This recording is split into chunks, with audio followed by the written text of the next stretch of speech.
Assalamualaikum warahmatullahi wabarakatuh.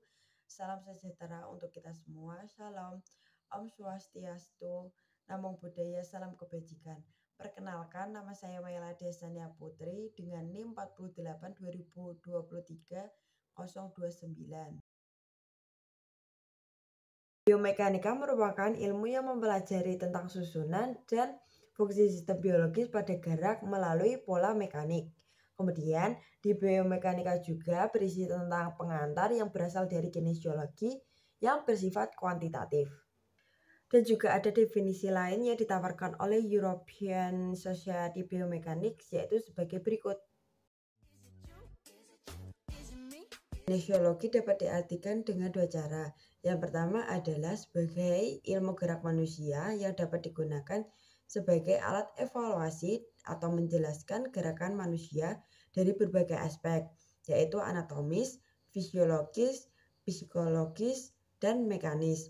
Kemudian yang kedua adalah sebagai gambaran konten suatu kelas dari hasil evaluasi pemeriksaan terhadap sumber dan karakteristik sebuah gerakan manusia.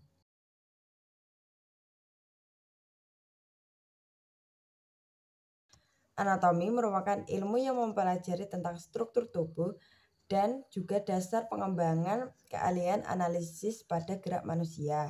Kemudian di anatomi juga kita dapat mengembangkan pengetahuan tentang tulang, susunan otot, inervasi saraf pada otot-ototnya, suplai darah ke otot, ligamen, dan lain-lainnya secara spesifik. Kemudian anatomi fungsional yang mempelajari bagian-bagian penyusun tubuh yang diperlukan untuk melakukan gerak atau fungsi. Gerak linier atau dapat disebut dengan gerak translasi dan juga translasional. Gerakan ini dilakukan oleh semua titik objek dengan waktu yang relatif sama, jarak yang sama, melalui jalur yang lurus atau yang berbentuk kurva.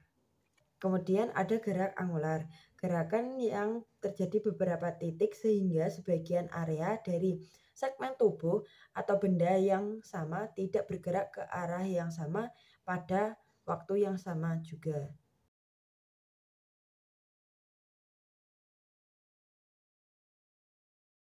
Dalam menganalisis biomekanika dapat dilakukan dengan dua perspektif, yaitu yang pertama adalah kinematika, sebuah karakteristik gerak dari sudut pandang spasial dan temporal tanpa adanya referensi gaya yang menyebabkan gerak.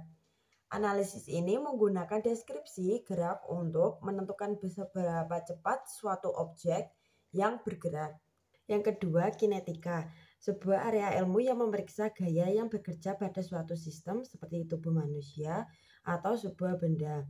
Analisis kinetik ini lebih sulit dibandingkan dengan kinematika, baik dari sisi komprehensif dan evaluasi, karena gaya tidak dapat dilihat, hanyalah pengaruh gaya saja yang dapat dilihat.